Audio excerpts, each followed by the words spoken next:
Hello दोस्तों, मैं राहुल। स्वागत है आप सबका मैथ्स बाय राहुल एसो चैनल पे। अपने प्रीवियस ईयर क्वेश्चन के सीरीज में आज मैंने लिया है 16 सितंबर शिफ्ट 3 का पेपर। और उम्मीद है ये सीरीज आप लोगों को पसंद आ रही है, और यदि पसंद आ रही है तो वीडियो को ज़्यादा से ज़्यादा लाइक कीजिए, चैनल को सब्सक्राइब कीजिए और अपने दोस्तों के साथ भी शेयर कीजिए। ठीक है, तो आइए शुरू करते हैं। सबसे पहला सवाल है आज का। एक डेसिमल नंबर दिया हुआ है, उसको आपको फ्रैक्शन में कन्वर्ट करना है। तो यह है 3.375। तो 3.375 आप लोगों को एक बात पता है, 0.125 जो होता है ये 1/8 होता है। ठीक है, तो 3.375 क्या हो जाएगा, 3 प्लस 0.375।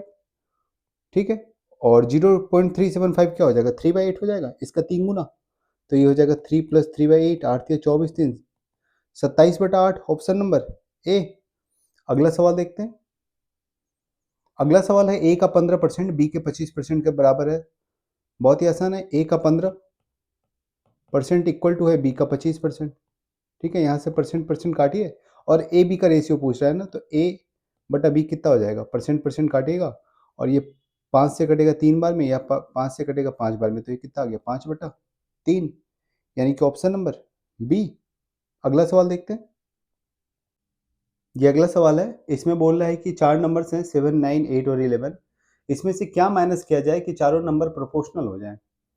मैंने सेम सवाल बताया था पिछले किसी शिफ्ट में, जिसमें मैंने ये बताया था कि 4 नंबर्स में से हम x माइनस करके देखते हैं कि हमने क्या किया। 7 - x, 9 - x, 8 - x और 11 - x नंबर मान लिए जो प्रोपोर्शनल होंगे। हमें x की वैल्यू निकालनी होती है उसमें। और उसमें मैंने ये भी बताया कि जब हम डिफरेंस बराबर करते हैं तो नंबर बराबर हो जाता है। तो वहाँ पे मैंने कॉन्सेप्ट बताया था। अब उसी कॉन्सेप्ट को हम लोग डायरेक्ट सॉल्व करेंगे। उसी कॉन्सेप्ट का यूज करते हुए हम क्या करेंगे, हम 4 नंबर लिख लेंगे जो दिया हुआ है, 7, 9, 8, 11।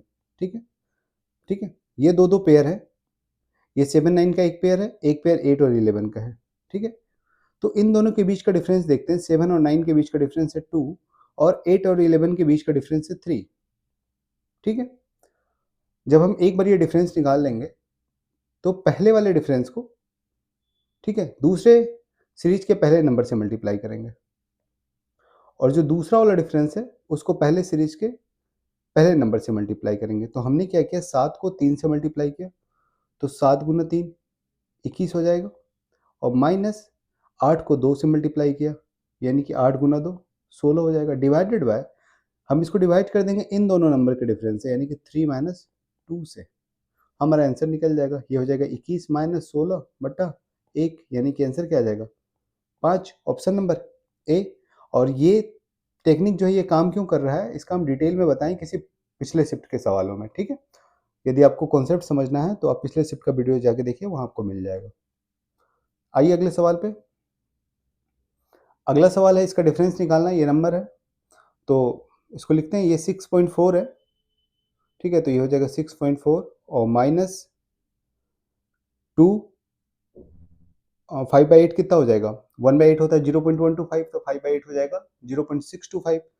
तो 2.625 हो जाएगा सीधा सीधा, और माइनस या माइनस अंदर जाएगा तो -1.75। ठीक है, जब आप इस नंबर को देखिएगा तो आप सीधा सीधा आंसर डी टिक मार दीजिएगा। रीजन क्या है कि देखिए, ये 6.4 को आप क्या लिख सकते हैं, 6.4 पे डबल जीरो लिख सकते हैं। ये 2.625 है, 1.75 के पीछे आप एक जीरो डाल सकते हैं। आप यहाँ से जब देखिएगा, क्योंकि ये डेसिमल के बाद, दशमलव के बाद हर जगह 3 संख्याएं हैं। ठीक है, तो यहाँ भी तीनों में 3 संख्या बना ली हमने। अब जब आप यहाँ देखिएगा, ये जीरो है, ये जीरो है, जीरो होगा, और उसमें से जब 5 माइनस होगा तो 5 ही आएगा ना, तो ऑप्शन नंबर डी होगा। समझ रहे हैं, हमने क्या किया, सीधा इसका यूनिट डिजिट चेक कर लिया। ये 0, 5 और 0 है, तो ऑप्शन में तो लास्ट डिजिट 5 ही आएगा ना, तो ऑप्शन नंबर डी हो जाएगा। आइए अगले सवाल पे। अगला सवाल है कि आलोक जो है 90,000 के साथ एक बिजनेस स्टार्ट करता है, और 3 महीने बाद दीपक 1,20,000 के साथ उस बिजनेस में शामिल होता है। फिर स्टार्टिंग के 6 महीने के बाद आलोक अपने इन्वेस्टमेंट को 30,000 बढ़ा देता है। मतलब पहले 90,000 था और 30,000 बढ़ा के 1,20,000 कर देता है। ठीक है, और ये बोल रहा है कि दीपक 3 महीने पहले बिजनेस छोड़ देता है। देखिए, दीपक ने 3 महीने बाद लगाया था और 3 महीने पहले छोड़ दिया। ठीक है, तो पूरे प्रॉफिट में उनका रेशियो क्या होगा, शेयरिंग क्या होगा, किसका किसका, आलोक और दीपक का। अब देखिए आलोक और दीपक की जब बात करते हैं तो पहले 6 महीने के लिए आलोक ने 90,000 लगा के रखे, ठीक है। तो आलोक ने 6 महीने के लिए 90,000 का हम सिर्फ 9 लिखते हैं, 4 जीरो हटा देते हैं, ठीक है। हर जगह से 4 जीरो हटा देते हैं, 90 से, 1,20,000 से और 30,000 से भी। हम चूंकि हम यहाँ पे रेशियो निकाल रहे हैं ना, तो रेशियो में 4 जीरो हटा के लिख रहे हैं। तो पहले 6 महीना तक उसने 9 यूनिट पैसे लगाए, फिर 6 महीना के बाद क्या किया इसने, 90 में 30,000 बढ़ा दिया, यानी कि 1,20,000 कर दिया। तो अगले 6 महीना 1,20,000 को सिर्फ 12 यूनिट लिखते हैं, इतना पैसे लगाए पूरे साल में। ये पहला 6 महीना, ये बाद का 6 महीना। और दूसरा बंदा कौन था, दीपक था, यहाँ पे एल लिख रहे हैं मैंने, ये दीपक है, डी, ठीक है। दीपक ने क्या किया, 3 महीने बाद लगाए और 3 महीने पहले निकाले, यानी कि सिर्फ 6 महीने के लिए पैसे लगाए दीपक ने। 6 महीने के लिए कितने लगाए इसने, 1,20,000 सवाल में दिया हुआ है, तो 1,20,000 का सिर्फ 12 लिख लेते हैं। तो किस रेशियो में इनका प्रॉफिट बटेगा, यहाँ से देख लेते हैं। तो ये हो जाएगा 9 छक्के 54 और ये हो जाएगा 12 छक्के 72। तो 54 और 72 को जब आप ऐड कीजिएगा तो ये आएगा 126 और यहाँ पे 12 छक्के 72, ठीक है। यहाँ से देखिए ये कटेगा 24 बार में, 24 से कटेगा क्या, 96 नहीं, 24 से नहीं कटेगा ये, 8 से कट जाएगा, 8 से भी नहीं कटेगा, 7 2 9 6 2, अच्छा ये 9 से कट रहा है, 9 से काटिएगा तो 9 से ये कट जाएगा 8 बार में, ये 9 से कट जाएगा, एक कम 9, 9 चौके 36, यानी कि ये आ गया 7:4, ऑप्शन नंबर ए। अगला सवाल देखते हैं। अगला सवाल है कि मतलब 19 स्टूडेंट्स थे और उनका जो एवरेज एज था वो 17 साल था, ठीक है। 19 स्टूडेंट का जो एवरेज एज था वो 17 ईयर्स था और उसमें एक टीचर शामिल हो जाता है और एवरेज एज 18 वर्ष हो जाता है, तो टीचर का एज कितना है। देखिए जो 19 स्टूडेंट थे उनका जो एवरेज एज था 17 था, ठीक है। और एक जैसे ही एक टीचर आ गए तो इस 1900 स्टूडेंट का एवरेज एज बढ़ के 17 से कितना हो गया, 18, यानी कि +1 बढ़ गया हर स्टूडेंट पे, ठीक है। हर स्टूडेंट का यदि +1 हो जाता है तो 19 स्टूडेंट का कितना प्लस होगा, टोटल 19, ठीक है। ये किस कारण 19 प्लस हो गया टोटल स्टूडेंट में, एक स्टूडेंट का एज जो है एवरेज है 17 से बढ़ के 18 हो गया, यानी कि एक स्टूडेंट का एक साल बढ़ा तो 19 स्टूडेंट का कितना साल बढ़ जाएगा, 19 साल। और ये किस लिए बढ़ा, एक टीचर के आने की वजह से। तो टीचर जो आया वो खुद का उसका एवरेज तो 18 था ही और इस साथ साथ 19 और लेके आया, यानी कि टीचर का जो एवरेज एज हो जाएगा ये 18 + 19 यानी कि 37 हो जाएगा,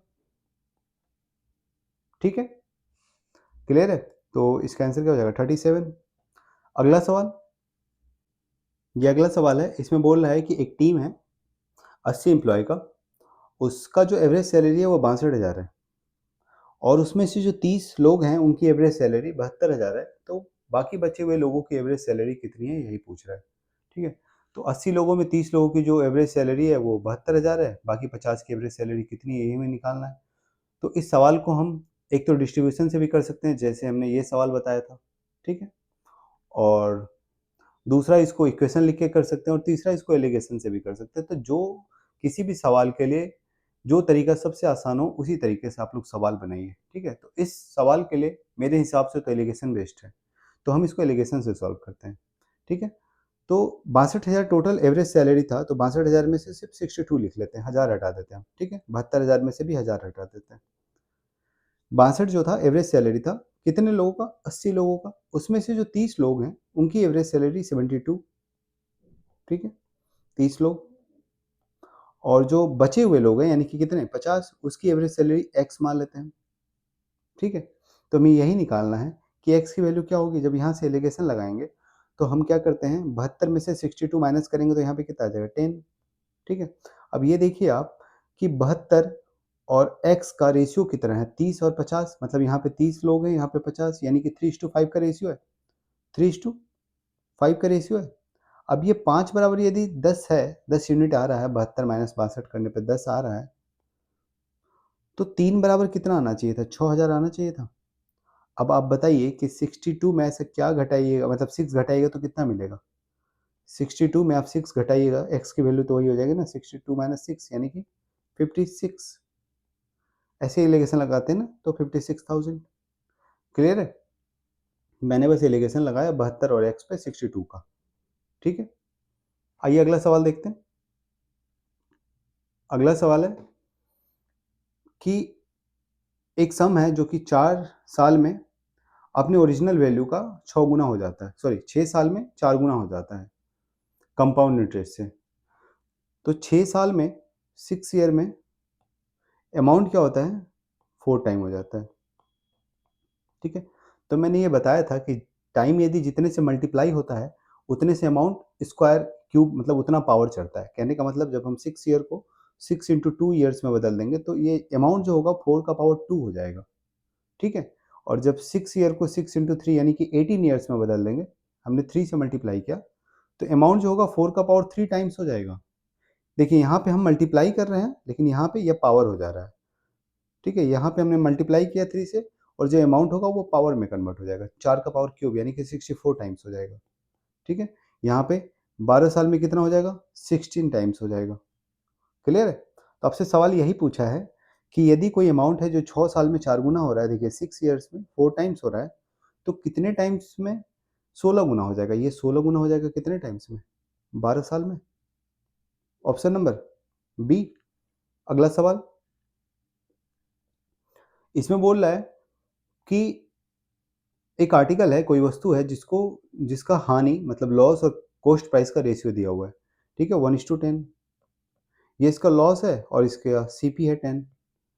तो पूछ रहा है उसका सेलिंग प्राइस और सीपी का रेशियो कितना होगा।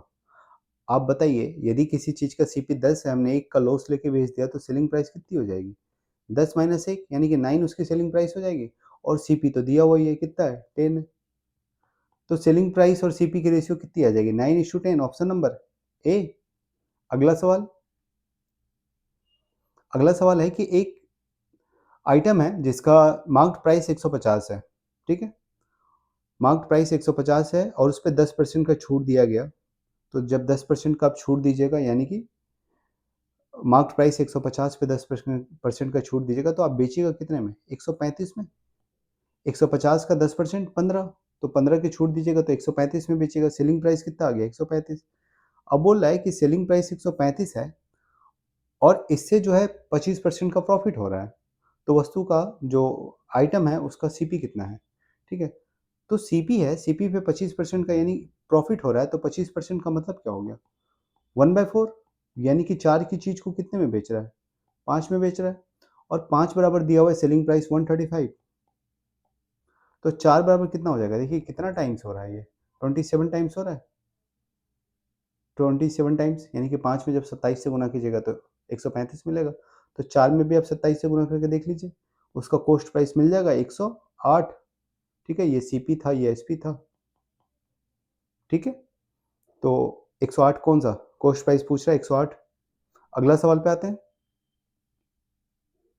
ठीक है, इसमें बोल रहा है कि एक सॉफ्टवेयर डेवलपर है, एक रीसेलर को एक एप्लीकेशन का लाइसेंस 20% छूट पे बेचता है और जो डिस्काउंटेड प्राइस है उस पर 15% का एक्स्ट्रा चार्ज लगाता है, इंस्टॉलेशन चार्ज सपोर्ट चार्ज बोल के। ठीक है, फिर रीसेलर क्या करता है, इसको उस आइटम को 7800 रुपया अधिक में बेच देता है। मतलब उसने जितने में भी खरीदा, सॉफ्टवेयर डेवलपर से खरीदा जितने में भी, उस पर 7800 रुपया अधिक में बेच देता है और 25% का प्रॉफिट कमाता है। ठीक है, तो पूछ रहा है जो डेवलपर है उसने सॉफ्टवेयर लाइसेंस का जो मार्केट प्राइस रखा था वो कितना है। तो हम मान लेते हैं सॉफ्टवेयर डेवलपर ने जो मार्केट प्राइस रखा था वो 100 था, हमें इसी 100 की वैल्यू निकालनी है। ठीक है, इस पर क्या किया 20% का डिस्काउंट दिया, यानी कि 100 का जब 20% डिस्काउंट दीजिएगा तो 80 में बेचेगा, लेकिन उसने 80 में बेचा नहीं, उस पर 15% का इंस्टॉलेशन चार्ज लगाया। तो 80 का जब 15% का बात करेंगे तो 80 का 15% हो जाएगा 8 4 12, यानी कि उसका सेलिंग प्राइस कितना हो गया 92। ठीक है, 92 में बेचा, 20% का डिस्काउंट दिया और फिर इसका 15% चार्ज लगा दिया, तो 92 में उसने फाइनली बेच दिया। अब 92 में जब बेचा तो ये सेलिंग प्राइस जो रीसेलर था उसका कॉस्ट प्राइस हो जाएगा। ठीक है, यही 92 दूसरे बंदे का कॉस्ट प्राइस है।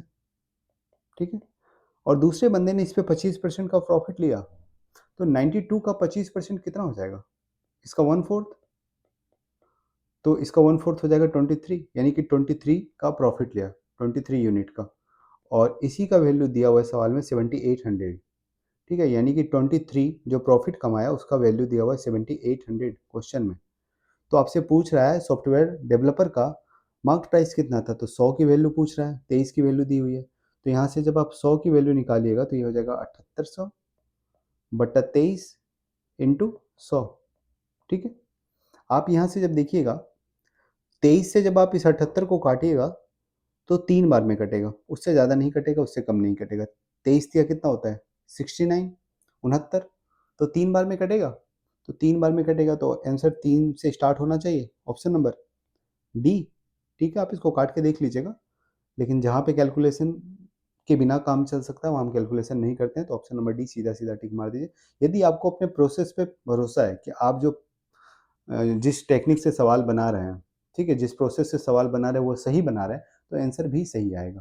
तो आपको पूरा आंसर चेक करने की ज़रूरत नहीं है, आप 23 से डिवाइड कीजिएगा, 3 पहला डिजिट दिख गया आपको, टिक मार दीजिए आप। ठीक है, अगला सवाल, ये अगला सवाल है, इसमें बोल रहा है कि 90 लीटर का मिक्सचर है जिसमें मिल्क और वाटर है 7:2 के रेशियो में। तो 7:2 के रेशियो में यदि 90 लीटर है तो ये कितना हो जाएगा, 70 और 20 हो जाएगा। ठीक है, इसमें बोला है कि x लीटर मिल्क डाल दिया हमने, फिर x लीटर वाटर भी डाल दिया, तो जो मिक्सचर का नया रेशियो हुआ वो 5:2 हो गया। तो पूछ रहा है कि x की वैल्यू क्या है, मतलब जो मिल्क और वाटर का रेशियो था वो 70 और 20 था, 7:2, तो लीटर में सीधा सीधा 70 और 20 लीटर था। तो 70 लीटर मिल्क था, उसमें हमने x लीटर मिल्क और डाल दिया, 20 लीटर वाटर था, उसमें हमने x लीटर वाटर और डाल दिया, तो जो नया रेशियो मिला वो मिला हमें 5/2। यही तो सवाल है, तो x का वैल्यू निकालना है। यहाँ से आप देखिएगा ये 140 प्लस 2x हो जाएगा, और ये हो जाएगा 100 प्लस 5x, तो यहाँ से 3x बराबर 40 आ जाएगा, तो x की वैल्यू कितनी हो जाएगी, 13.33 हो जाएगा, 13.33, ऑप्शन नंबर ए। ठीक है, अगला सवाल देखते हैं। ये अगला सवाल है, इसमें बोल रहा है कि एक स्पेयर है जो कि एक सिलेंडर के अंदर कंप्लीटली कंटेंड है। कहने का मतलब ये है कि उस सिलेंडर के अंदर उससे बड़ा कोई स्पेयर यानी कि गोला रखा नहीं जा सकता था। ठीक है, और जो बोल रहा है कि जो हाइट है और डायमीटर है सिलेंडर का, सिलेंडर मतलब बेलन का, वो डायमीटर के बराबर है, स्पेयर के डायमीटर के बराबर। ठीक है, और इसमें ये भी दिया हुआ है कि स्पेयर का जो वॉल्यूम है वो 36 पाई है। तो जो सिलेंडर के अंदर हमने स्पेयर को रखा, स्पेयर के रखने के बाद जो जगह बचा है उस जगह का वॉल्यूम क्या होगा। तो यहाँ से देखिए आप एक फिगर, कि हमने मान लिया कि एक सिलेंडर है, ठीक है, ऐसा, इसके अंदर हमने एक स्पेयर रखा हुआ है जो पूरा पूरा जगह ले रहा है, मतलब इससे बड़ा कोई स्पेयर रखा नहीं जा सकता, तो ऐसे मान लेते हैं। ठीक है, मतलब ऊपर से टच कर रहा है स्पेयर आपके सिलेंडर को, नीचे से भी टच कर रहा है स्पेयर सिलेंडर को, और दोनों साइड को भी टच कर रहा है। तो जब भी ऐसा सीन होता है तो इसका जो डायमीटर होता है, स्पेयर का डायमीटर, वो बराबर होगा किसके, हाइट के, जो सिलेंडर है उसके हाइट के बराबर होगा। और अगला बोल रहा है कि जो सिलेंडर है उसका जो डायमीटर है वो इक्वल है आपके स्पेयर के डायमीटर का, मतलब यहाँ से भी दोनों का डायमीटर बराबर है, सिलेंडर का भी और स्पेयर का भी। ठीक है, तो मतलब ये बोल सकते हैं कि दोनों का रेडियस समान है, और इसका हाइट क्या है, 2 रेडियस के बराबर है, 2 इंटू रेडियस के बराबर। ठीक है, इसमें जो है आपको जो बचा हुआ एरिया है, मतलब सिलेंडर में जब हमने स्पेयर को रखा तो जो बचा हुआ रिमेनिंग पोर्शन का एरिया है ये वाला जो हमने ब्लैक से मार्क किया, इसका वॉल्यूम क्या है ये निकालना है आपको। तो उसके लिए हम क्या करेंगे, सिलेंडर का वॉल्यूम माइनस स्पेयर का वॉल्यूम कर देंगे, वो आंसर आ जाएगा हमें। ठीक है, तो सिलेंडर का वॉल्यूम निकालने के लिए हमें उसका हाइट और रेडियस तो चाहिए ना, यहाँ पे कुछ भी नहीं दिया हुआ है। तो लेकिन हमें एक चीज़ दिया हुआ है कि स्पेयर का जो वॉल्यूम है वो दिया हुआ है, तो इससे हम निकाल लेते हैं रेडियस। तो स्पेयर का वॉल्यूम क्या होता है, 4/3 πr क्यू, यही होता है ना, और इक्वल टू कितना दिया हुआ है 36 पाई। यहाँ से पाई पाई कैंसिल आउट हो जाएगा, और 4 से ये 9 बार में कट जाएगा, यानी कि आर क्यू बराबर कितना आ गया 27। तो रेडियस कितना आ जाएगा 3, रेडियस मिल गया हमें 3, और रेडियस 3 मिला तो यहाँ से देख लीजिए हाइट कितना हो जाएगा, 2r है ना, यानी कि हाइट हो जाएगा 6। ठीक है, अब हम आराम से निकाल सकते हैं कि सिलेंडर का वॉल्यूम क्या होगा। ठीक है, तो सिलेंडर का जो वॉल्यूम होगा वो होता है पाई आर स्क्वायर एच। ठीक है, तो पाई आर स्क्वायर एच ये सिलेंडर का वॉल्यूम होगा, पाई को पाई रहने देते हैं, आर स्क्वायर कितना हो जाएगा 3 का स्क्वायर, आर की वैल्यू 3 आई है, तो 3 का स्क्वायर 9, और एच कितना है 6। तो कितना आ जाएगा 54 पाई। ये आ गया हमारा 54 पाई सिलेंडर का वॉल्यूम, पूरे बेलन का आयतन। उसमें से जब हम स्फीयर का वॉल्यूम घटा देंगे तो हमें रिमेनिंग एरिया का वॉल्यूम मिल जाएगा। तो 54 में से जब हम स्फीयर का वॉल्यूम यानी कि 36 पाई को माइनस कर देंगे तो हमें मिलेगा 18 पाई। ठीक है, यही वॉल्यूम है किसका, जो रिमेनिंग पोर्शन है उसका वॉल्यूम है। ठीक है, 18 पाई ऑप्शन नंबर सी। अगला सवाल, अगला सवाल है कि एक हेमीस्फीयर है, इसको मेल्ट किया जाता है और रिकास्ट किया जाता है, मतलब इसको मेल्ट करके एक सेम रेडियस के कोन में बदला जाता है। तो जब भी हम मेल्ट करते हैं तो वॉल्यूम बराबर होता है दोनों चीज़ों का।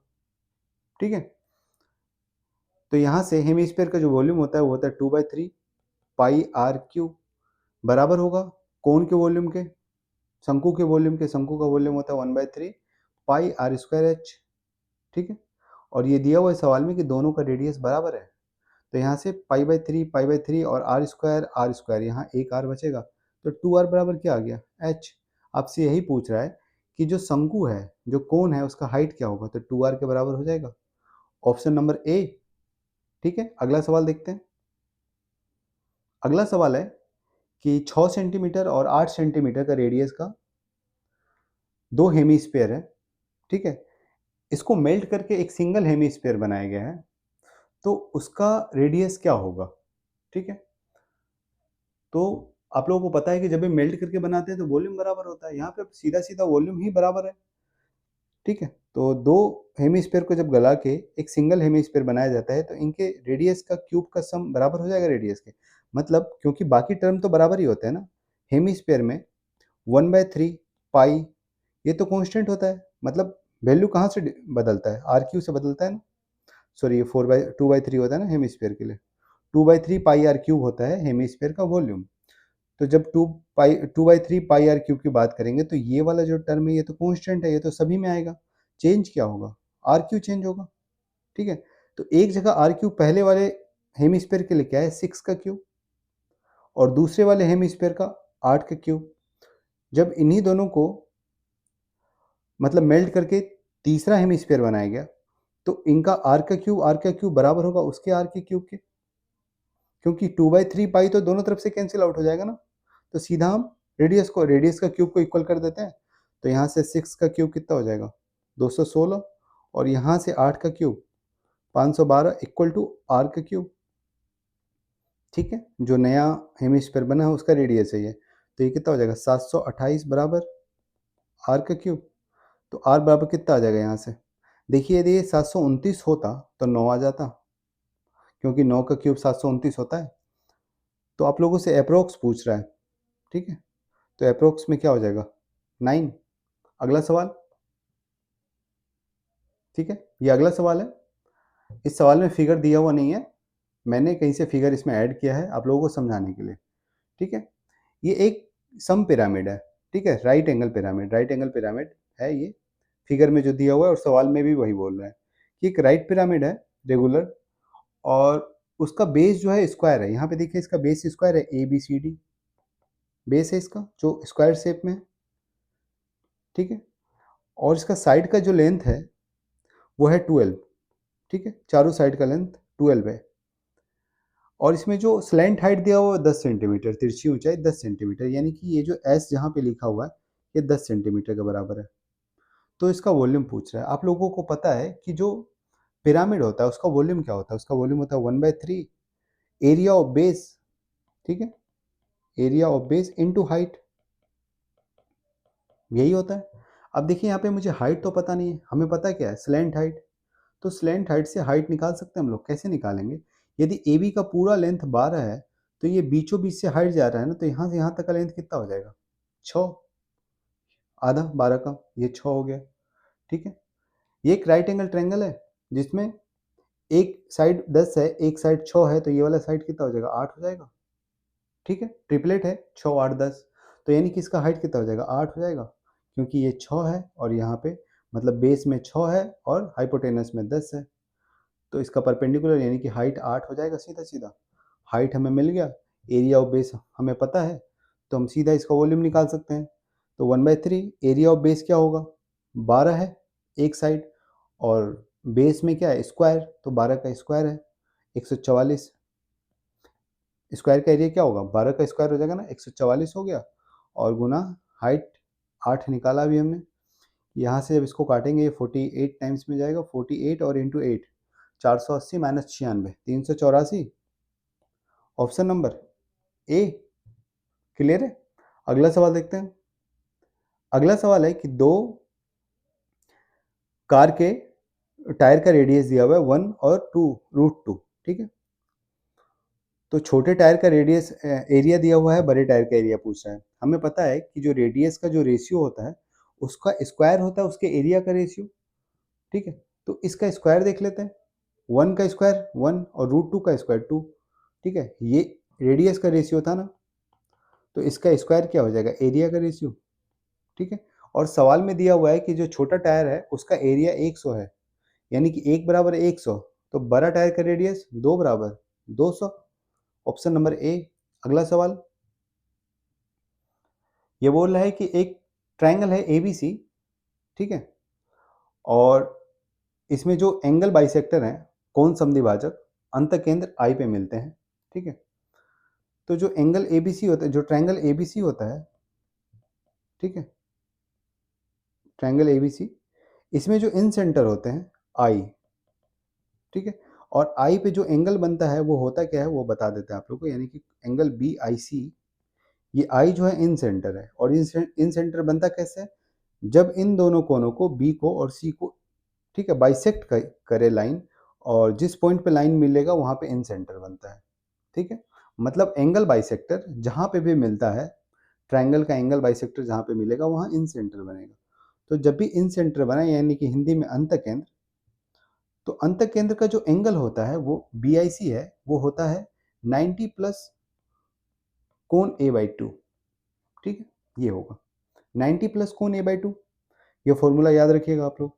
अब इसमें आप लोगों को बी आई सी दिया हुआ है कितना 125, और आप लोगों से क्या पूछ रहा है एंगल ए, बी ए सी का वैल्यू पूछ रहा है ना, तो बी ए सी है क्या एंगल ए ही है, तो यहाँ से लिख लेंगे 125 बराबर 90 plus angle A by two.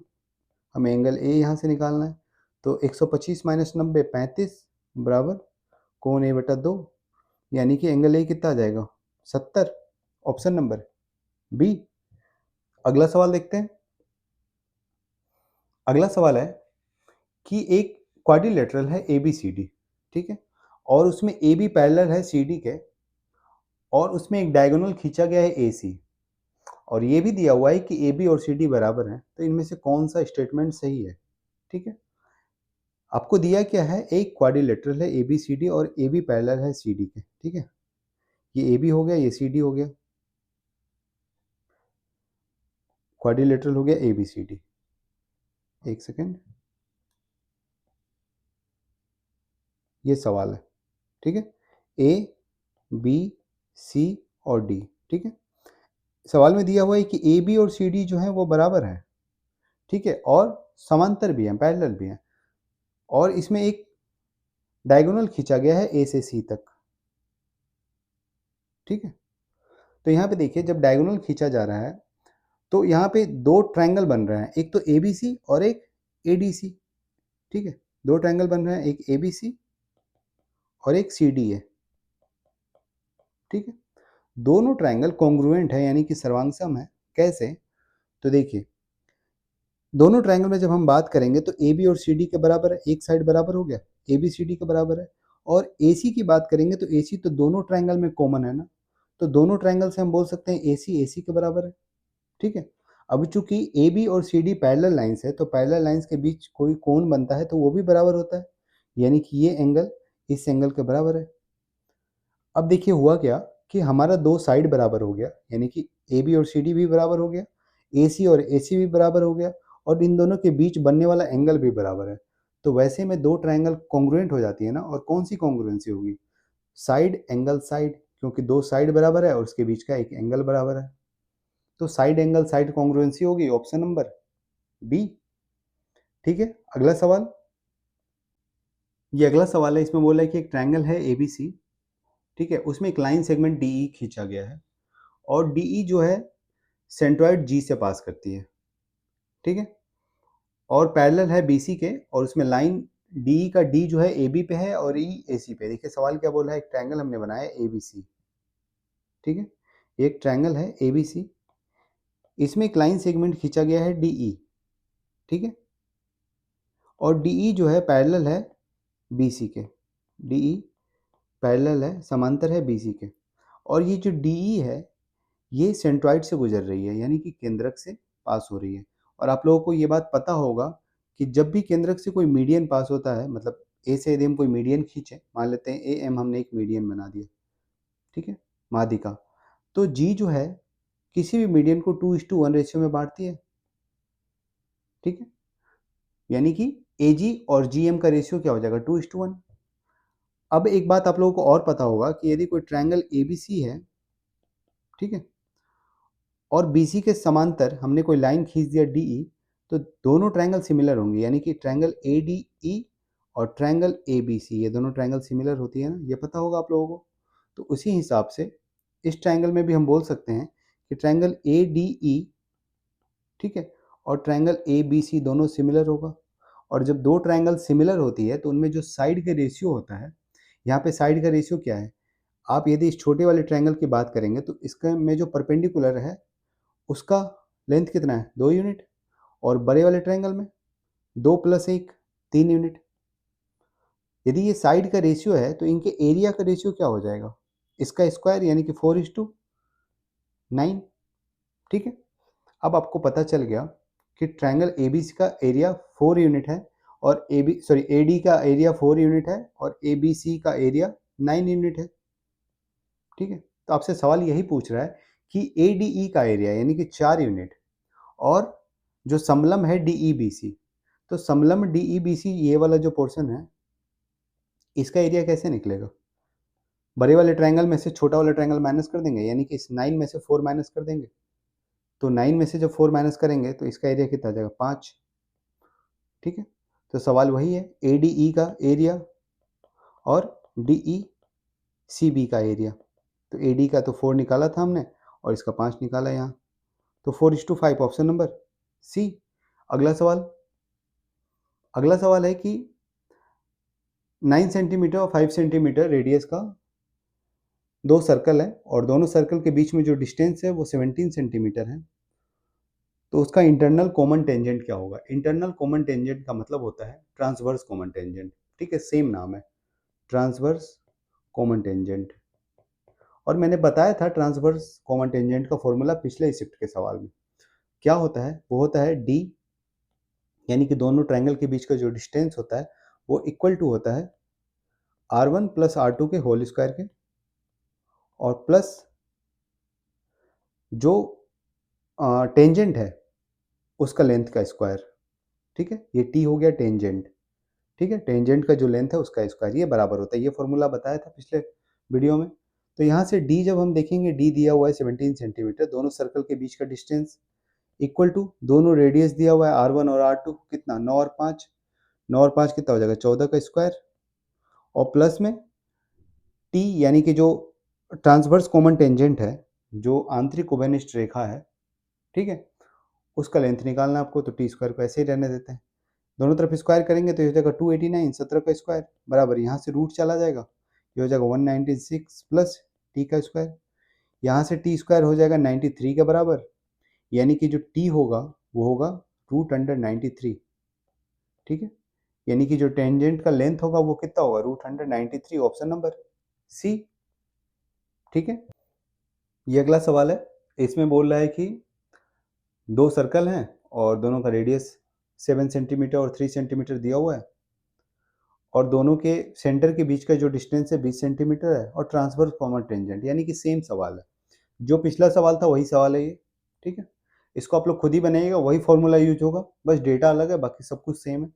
इसको आप लोग बना के इसका जो आंसर होगा कमेंट बॉक्स में लिख दीजिएगा, हम देख लेंगे, ठीक है। आइए, इसका आंसर शायद ये हो जाएगा 7 + 3। चलिए आप लोग देख लीजिएगा इसका क्या आंसर आएगा, बता दीजिएगा हमको, ठीक है। अगला सवाल, अगला सवाल है कि एक सर्कल है जिसमें दो कोड है, मतलब जीवा 7 सेंटीमीटर और 9 सेंटीमीटर का, ठीक है, और जो 9 सेंटीमीटर का जो जीवा है वो 4 सेंटीमीटर दूर है सेंटर से, ठीक है। तो जो 7 सेंटीमीटर का जीवा होगा, उससे सेंटर कितना दूर होगा ये पूछ रहा है, मतलब डिस्टेंस क्या होगा। कहने का मतलब ये है कि एक सर्कल है, ठीक है, एक सर्कल बना लिया हमने। एक सेकेंड, एक सर्कल है, इसमें दो कोड हैं, एक 7 सेंटीमीटर का और एक 9 सेंटीमीटर का। यदि मान लीजिए ये 9 सेंटीमीटर का कोड है, ठीक है, तो 7 सेंटीमीटर कहाँ होगा, इससे छोटा होगा ना, यानी कि इस तरफ नीचे, ठीक है। तो 9 सेंटीमीटर का यदि कोई कोड है, जीवा है, तो 7 सेंटीमीटर का कोड उससे छोटा होगा ना, तो छोटा होगा तो नीचे होगा। और मान लीजिए यहाँ पे सेंटर है, ठीक है। अब आप खुद बताइए कि सेंटर से यदि बड़ा वाला जीवा यानी कि 9 सेंटीमीटर का जीवा यदि 2 सेंटीमीटर दूर है, सॉरी कितना दूर है, 4 सेंटीमीटर, सवाल में दिया, मतलब सेंटर से ये जो बड़ा वाला जीवा है, मान लेते हैं ए बी बड़ा वाला जीवा है और सी डी छोटा वाला जीवा है, कोड, ठीक है। तो बड़ा वाला जीवा यदि 4 सेंटीमीटर दूर है, तो ये जो छोटा वाला कोड है, ये तो 4 से ज़्यादा दूर होगा ना, ऑब्वियस सी बात है कि 4 से ज़्यादा डिस्टेंस होगा। तो वही पूछ रहा है कि जो छोटा वाला कोड है यानी कि 7 सेंटीमीटर का जो कोड है, उसके बारे में क्या कहा जा सकता है। तो यही कहा जा सकता है उसका जो डिस्टेंस होगा वो 4 सेंटीमीटर से अधिक होगा, ठीक है। ये तो 4 से अधिक ही होगा ना, यदि ये 4 है तो, ठीक है। अगला सवाल, ये अगला सवाल है, इसमें बोल रहा है कि एक सर्कल है जो कि एक ट्रायंगल पे सर्कमस्क्राइब्ड किया हुआ है। सर्कमस्क्राइब्ड का मतलब होता है कि किसी ट्रायंगल पे सर्कल इस तरह से बनाया गया है कि उस ट्रायंगल के तीनों वर्टेक्स को टच कर रहा है, सर्कल तीनों शीर्ष को टच कर रहा है, ठीक है। और आगे बोल रहा है कि उस ट्रायंगल का एक एंगल जो है वो 120 डिग्री है और जो रेडियस है सर्कमस्क्राइब्ड सर्कल का वो आर है।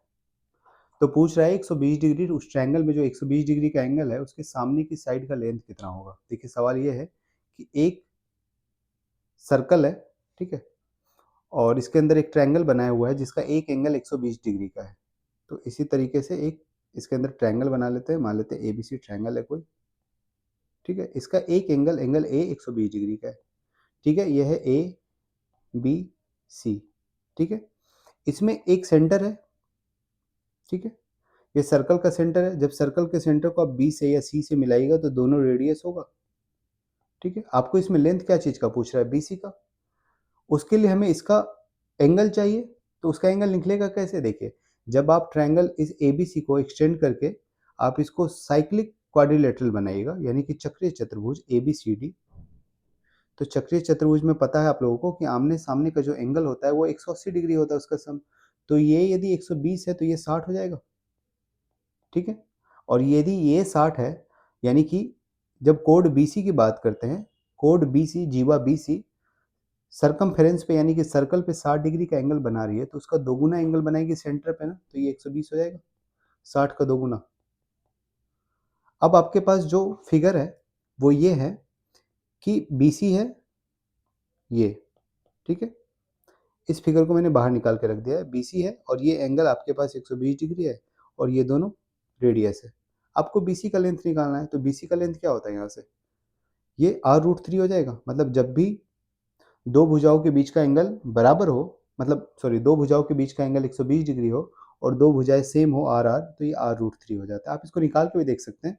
आप इसको यहाँ से एक परपेंडिकुलर ड्रॉ कर लीजिए, ठीक है। तो ये वाला एंगल हो जाएगा 90, ये है 60, तो ये 30 हो जाएगा। यहाँ से भी आप 10 का फॉर्मूला लगा के देख सकते हैं, या तो आप सीधा सीधा साइन रूल भी लगा के देख सकते हैं। तो यहाँ से बी सी की जो वैल्यू आएगी वो आएगी r√3, ऑप्शन नंबर ए, ठीक है। अगला सवाल देखते हैं। ये आज का अगला और आखिरी सवाल है। इसमें बहुत ही आसान है, ये बोल रहा है 1/8 प्लस 1/16 को जोड़ना है। तो 1/8 को लिख सकते हैं 2/16 और प्लस 1/16, ये कितना हो जाएगा 3/16 और 3/16 होगा कितना 16 दूना 32 यानी कि 2 से कम बार में कटेगा। तो 2 से कम कटेगा तो ऑप्शन नंबर हमें ए ही दिख रहा है, ठीक है। आप इसको काट के देख लीजिएगा 0.1875 ही आएगा, क्योंकि जब आप 16 का दोगुना बोलिएगा तो 16 को जब दो बार काटेगा तो 32 होना चाहिए, लेकिन यहाँ पे क्या है 32 से कम यानी कि 3 है ना। आप इसको क्या कीजिए, आप इसको ये लिख सकते हैं 30/60, 16 × 10 ये भी लिख सकते हैं इस सवाल को आप। तो जब आप 30/16 को देखेंगे तो इसका वैल्यू 2 से कम आएगा ना, ठीक है। तो 2 से कम आएगा यानी कि ऑप्शन नंबर ए, ठीक है। उम्मीद है आप लोगों को वीडियो पसंद आ रहा है, और यदि पसंद आ रहा है तो वीडियो को ज़्यादा से ज़्यादा लाइक कीजिए, चैनल को सब्सक्राइब कीजिए। मिलते हैं फिर आप लोगों से अगले शिफ्ट के सवालों के साथ, तब तक के लिए बाय।